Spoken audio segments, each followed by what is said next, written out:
I prefer shooting in free frame mode simply because it's the most versatile and it's going to offer you the most versatility in your post with your shot, as well as I think it offers the best stability. By shooting it in free frame mode, it does allow you to change the aspect ratio of the shot in post depending on where you want to post or share your video.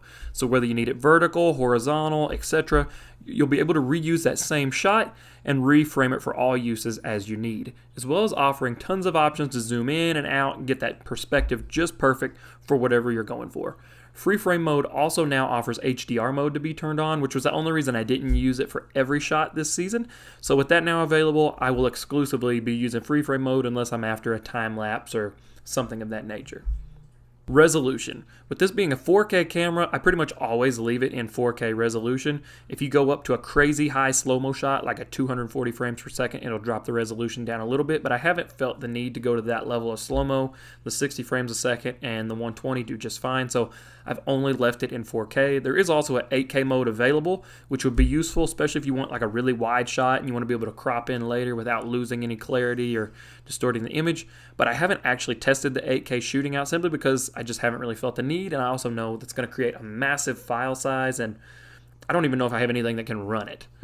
FPS. Typically, I shoot everything in 30 frames a second unless it was the first run or two on a powder day where I knew I was going to potentially pull some slow-mo shots from, in which case then I would bump it up to 60 or 120 frames a second. But for most use cases, I have just left it in 30 frames a second through the whole time. Although recently I have been experimenting with 24 frames a second, and it's something I may use more simply because it does give it a little like more cinematic look and feel, but I'm still playing around with it. I know the Lone Ranger, he always says he shoots exclusively in 24 frames a second, so I've been wanting to give it a shot because I love the way like his mountain bike footage looks, so we'll see. I'm going to play around with it. I don't know if I'll go 24 or stay 30. I'll update it if I change. For snowboarding, at the beginning of the season, I played with several different color profiles, and the one that I settled on using most was Snow 2.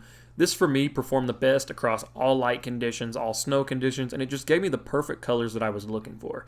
I'd recommend doing some test runs just to see what you prefer, but for me, this color profile just made the snow look perfect, not too blown out, not yellow or brown. It made it perfectly white, and I just really overall loved all the look of the colors in this mode, or in this setting.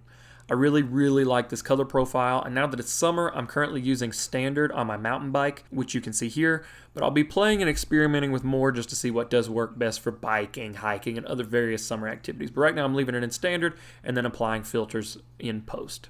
So the thing with sharpness is, if you run it high, like you can't reduce it in post, but if you run it low, you can always add more. So a lot of people prefer running this camera in low and then adding in the sharpness in post.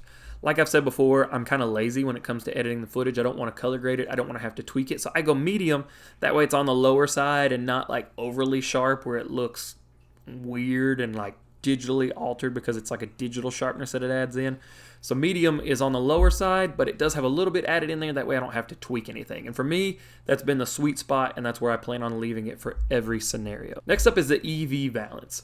Now on this camera, I turn the EV to -1. This just in the snow especially helps keep the snow from looking too blown out or appearing brown or yellow. It just backs it down, and even mountain biking, I'm actually really happy with how this footage looks. I don't think it's something I'm going to tweak. My camera settings are dialed. I've had my day, and I'm back, and I'm ready to edit the footage. I personally prefer editing the footage on the phone. I've just grown much more comfortable with the mobile version of the Insta360 software. The desktop is there, it's great, and I've used it, but I just think you have a little more options, and it seems easier and simpler to edit on your phone to me.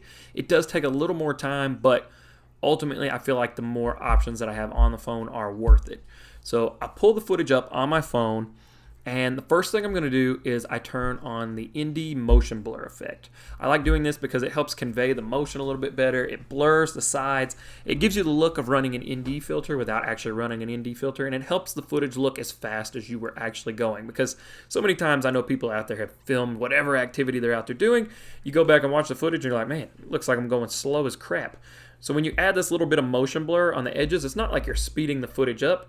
You are running, like, these cameras, the stability on them and stuff is so good now that it kind of gets rid of that motion look that you're actually conveying. By turning the Indie motion on, it just adds that motion blur in, and it helps make your footage really convey the speed that you are carrying through whatever activity you're using. I'm not going to use this if I'm hiking or walking or something slow, but if you're mountain biking, snowboarding, something where you are fast moving, definitely turn this on. It's going to help make your footage look next level.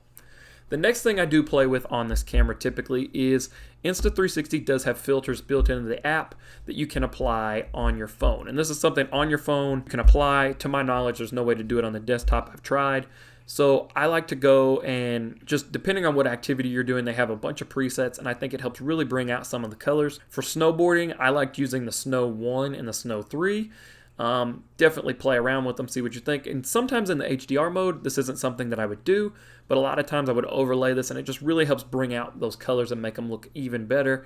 And I really enjoyed throwing these on a lot of the footage that I did capture with this camera. After you've done that, you also want to change how zoomed in or out the shot is. I typically just go with the widest option, which if you are in the 16:9 is the action mode. In my opinion, the wider the shot, the better, especially for action sports, because mainly it conveys the speed a lot more better. When you zoom in, it just looks like you're going slow. But depending on what you need or what you're trying to do with the footage, you might want to use, a more zoomed in setting.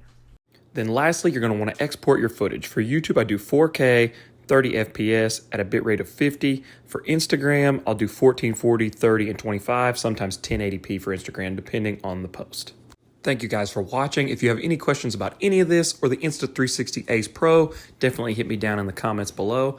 Thank you guys for watching. Subscribe for more. We got so much great stuff coming. I'm ready for snowboard season.